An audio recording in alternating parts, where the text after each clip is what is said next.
আসসালামু আলাইকুম দর্শক, দেখেন আমাদের পুকুর পাড়ে মাশাআল্লাহ কি সুন্দর পুঁইশাক হয়েছে। আমি আপনাদেরকে বলেছিলাম যে আমি অন্য পাশে পুঁইশাক, ঢেঁড়স, তারপরে হচ্ছে এই যে বরবটি, দুন্দল এগুলো লাগিয়েছিলাম, করলা, তারপর হচ্ছে মিষ্টি কুমড়া, সেগুলো আমি অন্য সাইডে লাগিয়েছিলাম। আর এই পাশটা দেখুন কি সুন্দর হয়েছে মাশাআল্লাহ মাশাআল্লাহ। আর আমার শাশুড়ি মা আগেই অনেকগুলো কাঁচামরিচ গাছ, বোম্বাই মরিচ গাছ লাগিয়েছিলেন, সেগুলো খুবই সুন্দর হয়েছে।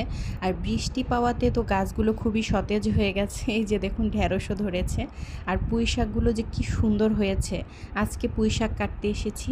পুঁই শাক আজকে চিংড়ি মাছ দিয়ে ঝোল ঝোল করে রান্না করব ইনশাআল্লাহ। আমার শাশুড়ি মা অল্প অল্প করে কাটছেন, কারণ এত শাক তো আমাদের লাগবে না, আমরা মানুষ মাত্র 4 জন। তার মধ্যে আমার দেবর তো শাক সবজি খায় না বললেই চলে। দেখুন একদম পুরো এক ঝাঁপি ভরা শাক হয়েছে মাশাআল্লাহ। এগুলো দিয়ে রান্না হবে চিংড়ি মাছ, সেটাও আবার আমাদের সামনের বিল থেকে ধরা হরিণা চিংড়ি মাছ দিয়ে রান্না করব।